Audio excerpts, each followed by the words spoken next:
That's Lit with me from home. Yes, me, Shazzy D. I have been having such a great time getting some people together to be back on my show, and I have a lovely guest back with me, Debra Cornford, who is a personal trainer. Debra, welcome back to the show.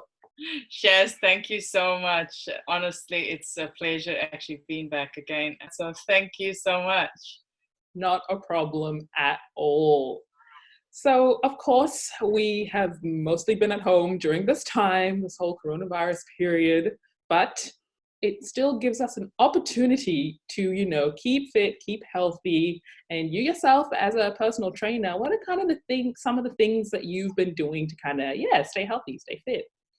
Oh, wow. Okay. Yes. So that question is, for me, it has been challenging as it may sound, because at the beginning of the year, I was actually supposed to be traveling around the world and doing all this, keep fit and posting it live up on my pages and things like that. And that all just came to a standstill. So I couch surfed for a little bit, at friends' places. So I had to look at the environment I was in or where I was at as well, if I had the ability to actually go for walks, so which was really good. So I did start off with the like little walks, and then I added some bodyweight exercises, so depending on the room that I had.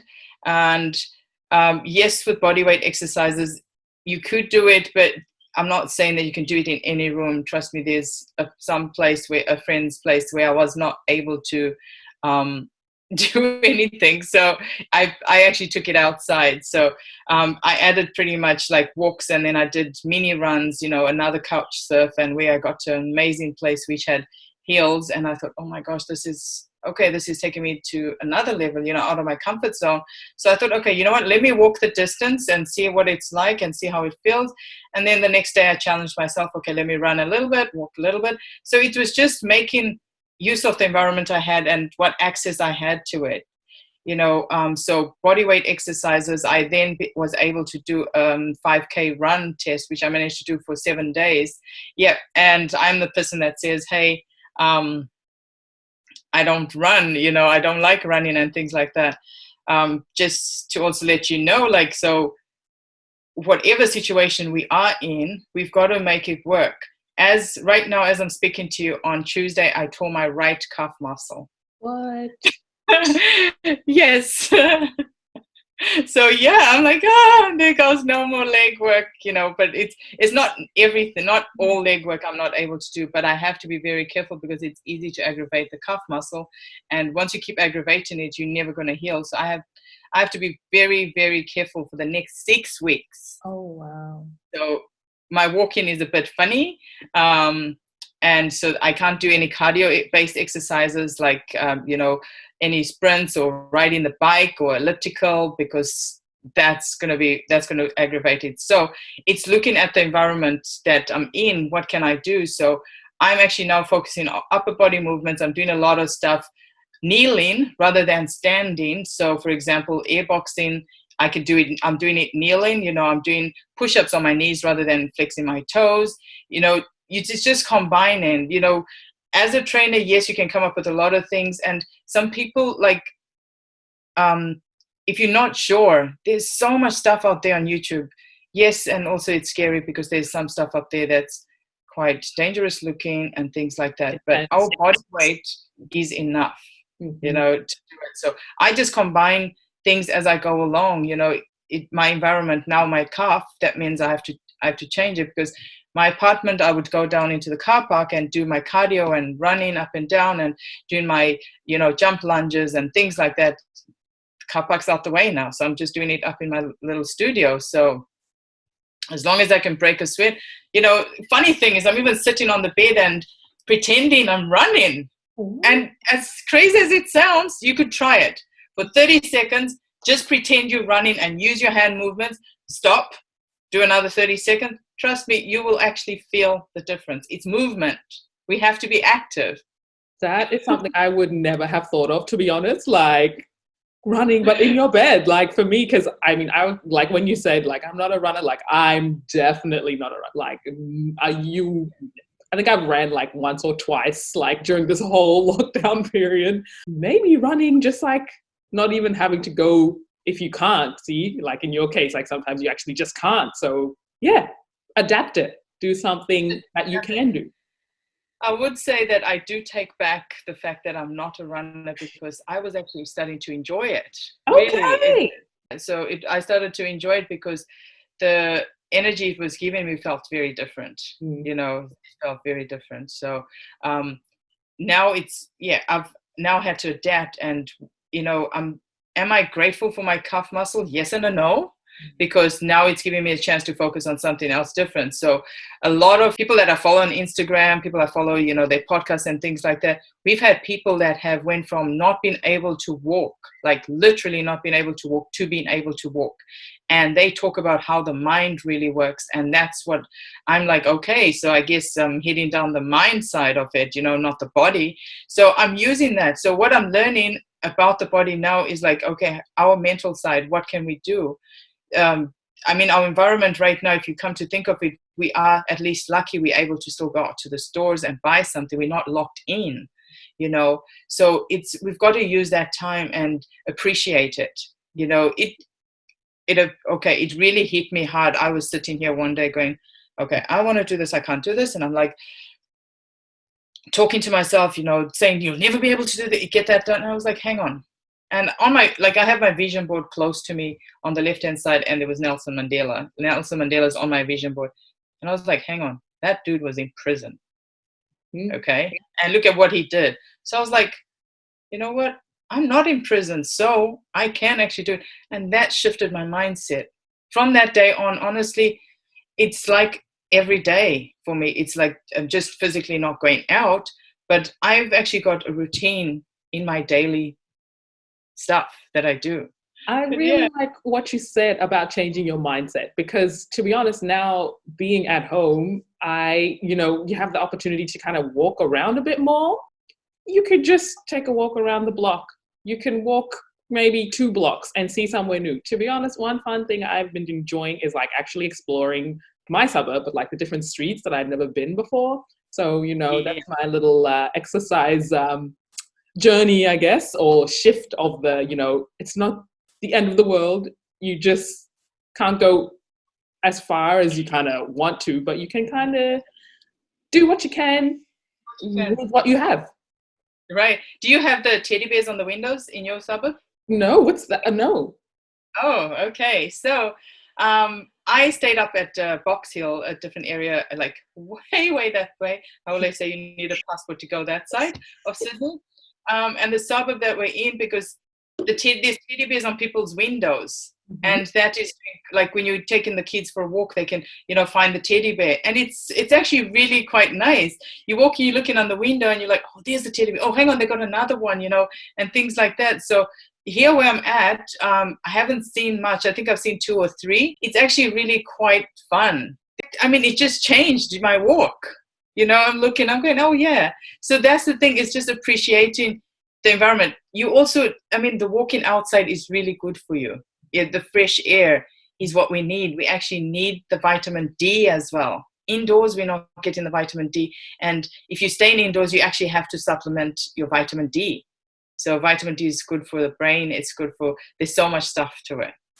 So yeah, I'm glad you're actually exploring. You've got to look for the teddy bears. So speaking of going outside, doing walks and stuff, what other things do you kind of recommend for while we are indoors? Or, we can go outdoors. It's not like we can't, but just some kind of tips that you could give for some fun exercises that we can do. Well, okay. So what I would say is we have 7 fundamental movement patterns that we need to do for our body.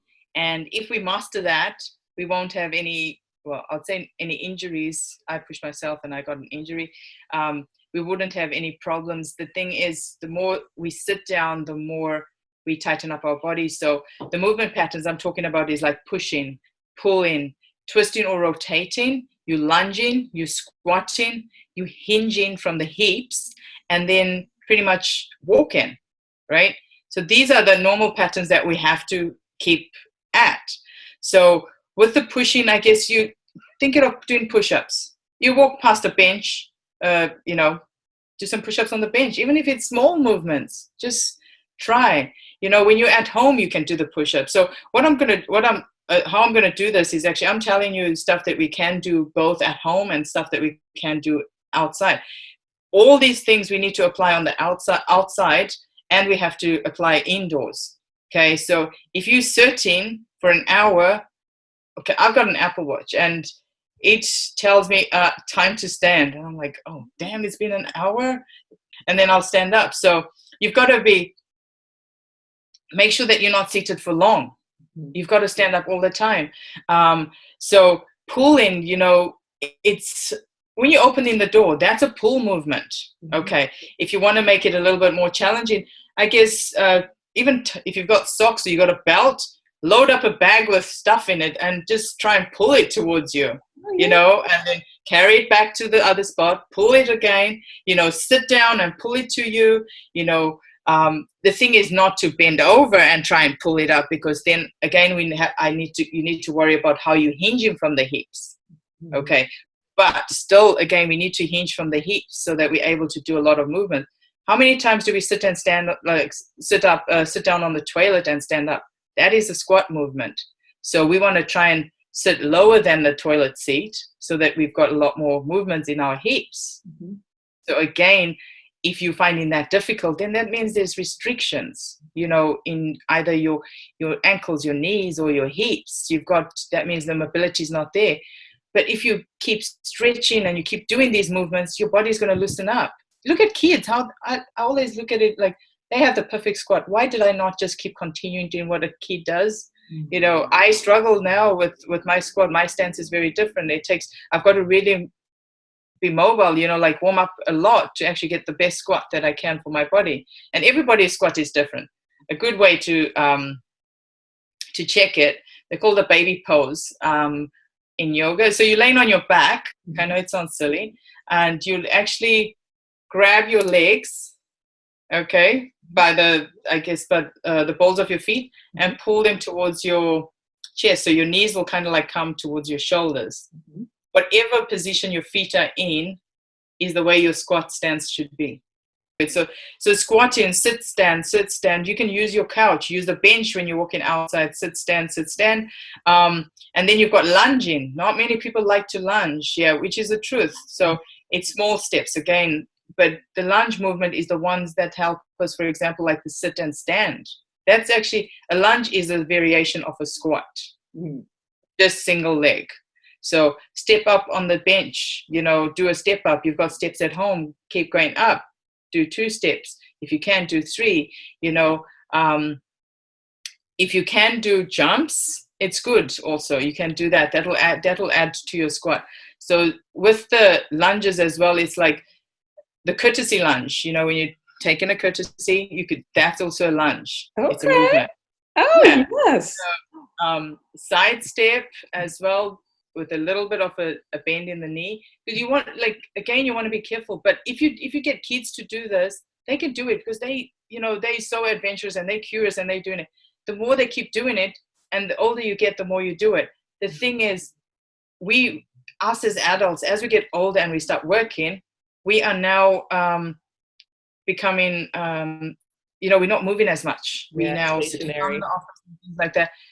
But then when we start getting older, it's like, oh, my hip, this, oh, that. That's why we have to keep that movement. The thing is, the more movement you do, the better your bone density is for when you get older. Cool. Because your body is now going back into like baby mode. You still need to do that. You keep movement, your bones won't be as crinkly, and arthritis and stuff won't get to you. So and then on the hinging again, when you're hinging, you're not thinking about hinging with your chest dropping in. You've got to keep your chest shining. It's about keeping your chest proud. So when you hinge from the hips, your chest is still proud to the floor. So it's going to keep your back neutral, because you want to make sure that your back stays neutral. It's not flexed or extended. It's got to be, I call it neutral. So it's flat. In other terms, flat. So that's the hinging movement. And if you find that when you hinge, the back of your legs are hurting, your hamstrings are quite tight, bend your knees and make that movement. I'll say do a sit-up, but no, you don't really need to do a sit-up. But it's just about learning how to sit up, lean back, and then you could do it again on your knees. So there's hinging movements that you can do kneeling to just push your bum back and then bum forward, bum back, bum forward. So literally that's what's happening to your body. Does that make sense? Yeah. Yeah. And then walking, right? We all walk forward, try and do it backwards. So I have a client who I was actually taking, we were going for walks so she could train, and she's actually in a wheelchair. And I thought, okay, how can I get a workout out of this? While she's doing her stuff, we just went around the park. We used to go down around a couple of times around the lap. It's about 1.2K distance. So I decided I'm actually going to walk backwards the whole time. And that's what I've been doing. And that's good because your brain is used to doing one way. How about challenging it the other way? So that's the thing, just switching things around. So indoors, if you're going to be doing, instead of walking forward, think, let me walk backwards, walk back to the kitchen, and see that kind of stuff. Another funny thing, okay, depending how brave you are to do this, I actually closed my eyes the one day and worked my way around my room. Wow. Like from the light and, so my appreciation that I have sight really meant a lot. And then you think of people that don't have sight, how they've got to get around. So guess what? I challenged my brain to try and remember things that were around where I've got in the house.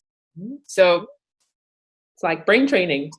Brain training, right? Yeah, it's everything. So we actually, our brain is really important, as it's just as important as our heart. It sends the signal, pull that, push that, and then we've also got which I haven't even done, talking about rotations and twisting. We've got to make these movements. If you've got an office chair like mine, you can kind of like twist from the bottom, but you can twist from the top. We need to be able to make those movements. And the thing is, this twist movement helps your core strength. Okay. Same as the hinging will help your core strength. The squat will help your core strength. Our core is where our body is actually kept, upright in posture. Now, if you're going to be constantly in the down position, your chest not shining proud, your tummy gets weaker, your back gets weaker, you start having back pain. So it's about always sitting up really tall, being proud.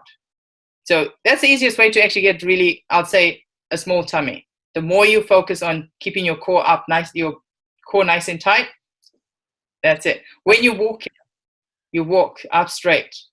Easy way to test it is like if you dropped your chest down with no proud, feel your stomach. You can just reach down and feel your stomach. It's actually quite softish, but when you straighten up, it tightens up a little bit. So which one would you prefer? Soft or hard, right?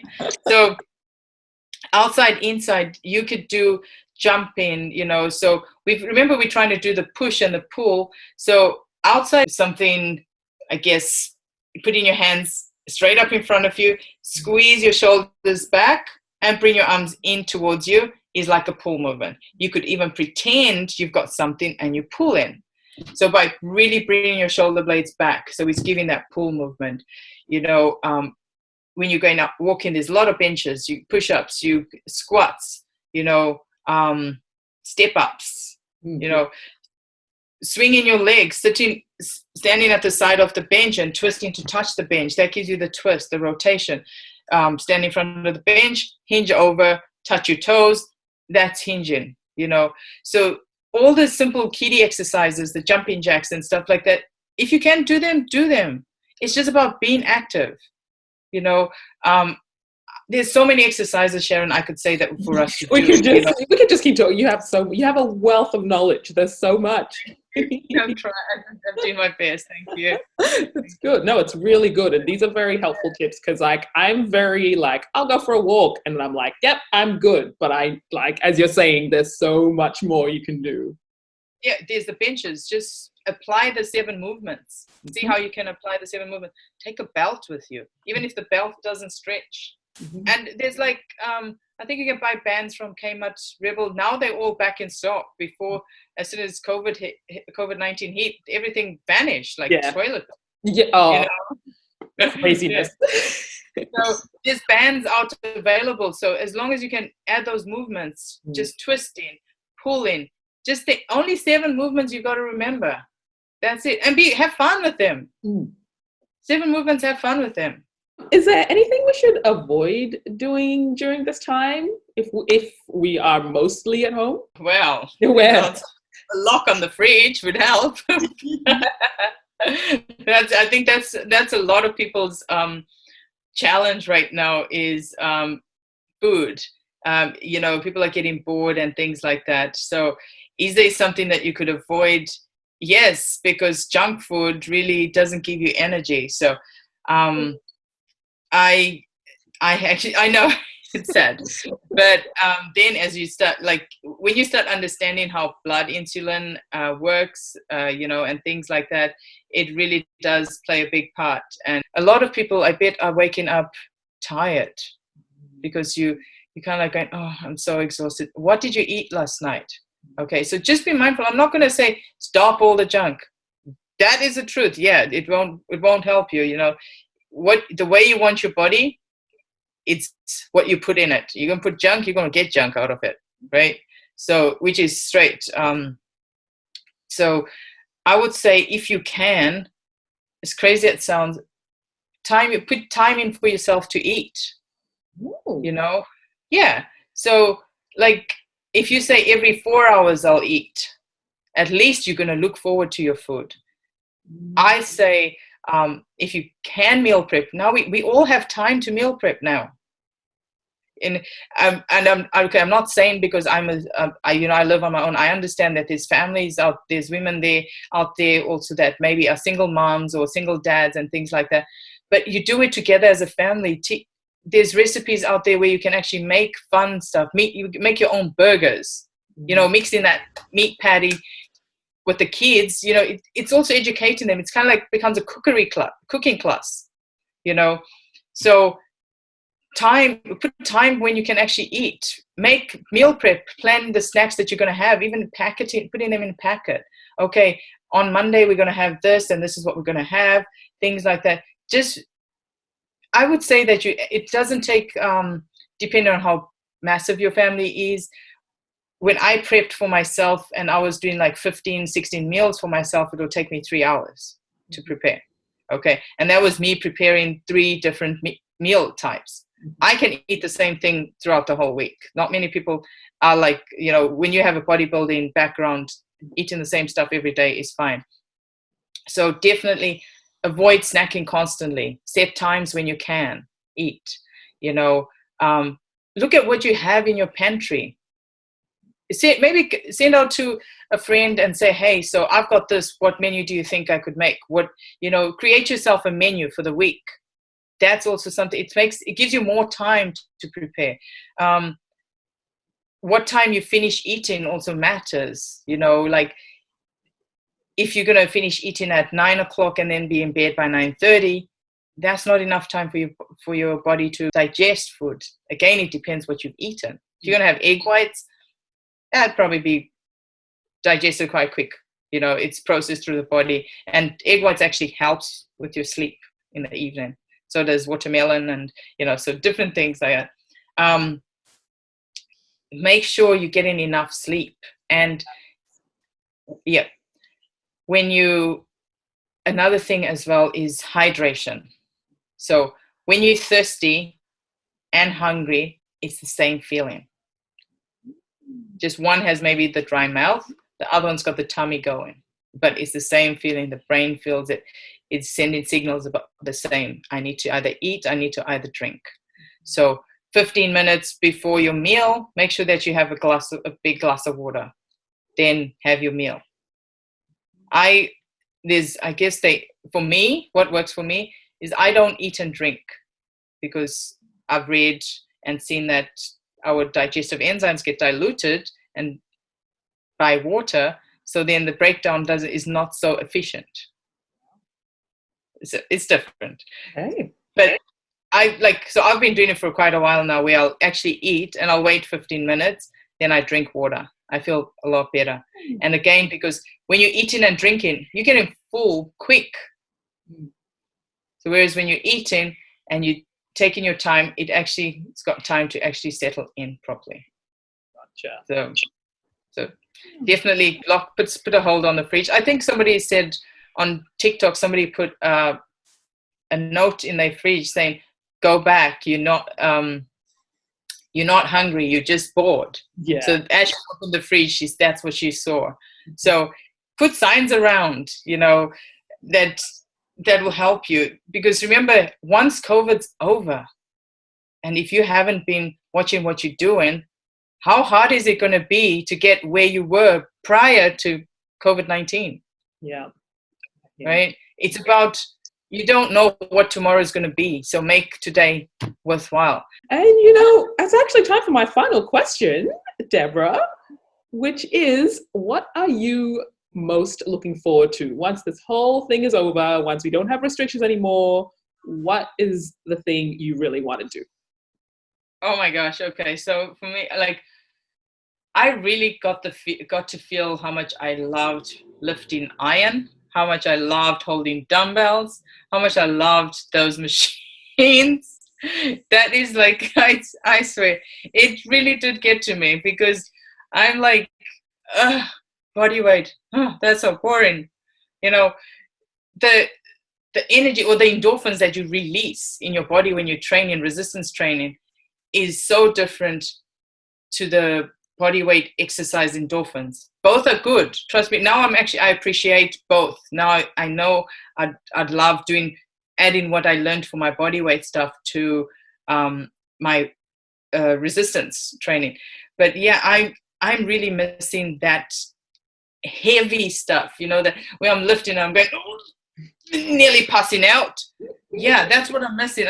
I guess that's where I used to de-stress, and now I'm like de-stressing. I'm doing the push-ups, and I'm like, okay, yeah, this is really tiring, but still, it's like the resistance training would be like me punching a punching bag. Okay, the body weight exercise is like me swimming, if I was to separate them. But yeah, so I just can't wait to get back into the resistance training, because that's going to get my body in its peak state, really, really peak state. I'm grateful for the body weight stuff that I've done, because yes, it's challenged my body. It's made me see what works for me and what doesn't. It's given me more of an opening. So I can't wait because right now, I'm actually probably the only trainer in the world that is not doing any online training with anybody. And I'm not doing any one-on-one sessions. Yes, I have a couple of people that kind of like ask me to help them, and I'll always say yes. I don't say no. The reason was I was actually planning to travel the world to learn more about how the body works, how the mind and the body actually function together, so that I can actually apply that to clients, because our mental state really, or our mindset, should I say, is what will get you further, or what will take you back. So I do, that's the current book that I'm reading, which is Limitless. He's a brain coach. Who's it written by? Jim Quick. Jim Quick. It's called Limitless. Oh, sorry, I didn't see that. Little plug. Yeah. So I'm actually reading his book right now, because I want to learn how to read fast, and that's what this book is all about. So the more I can read quicker, the more knowledge I'll be able to, take in, and then the more knowledge I can share. So yeah, I'm like really looking forward to getting back into the gym and pushing and pulling, twisting those heavy things. That's what I miss. And I also miss, the interaction with people. I really do. That's the thing. You just don't know what tomorrow brings. We are paving the way for our tomorrow, but it's what we do now that matters. What's in our mind right now is what matters. Like they say, we become who we think we are. We become who we think people think we are. Right. Ooh. Take that one in. These are quotes from people that I listen to. So yeah, it's like, you think of yourself in a certain way, you think people think of yourself in a certain way, then you will be that way. So it's, really being who you are now will portray who you are in the future. Perfect. I love that. That is a perfect way to end our very lovely interview. I just felt like I was learning so much. I'm like, yes, let the knowledge just come and just wash right all over me. Thank you, Debra. This has been such a good chat. Shaz, I actually want to drop in something, one of my little projects. I guess, yes, I'm looking forward to getting back to the gym, but when I say that I've taken a little bit of a slight pivot with my career as well, is I'm actually starting a book club on self-development. Okay, I'm not an expert in life coaching and things like that, but I thought, people do book clubs where they actually read books and they talk about the books. Now think about reading books that teach you how to read quick, books that will teach you how to become a better person and things like that, and discussing that. So that's what I'm actually going into as well, is doing little projects like that.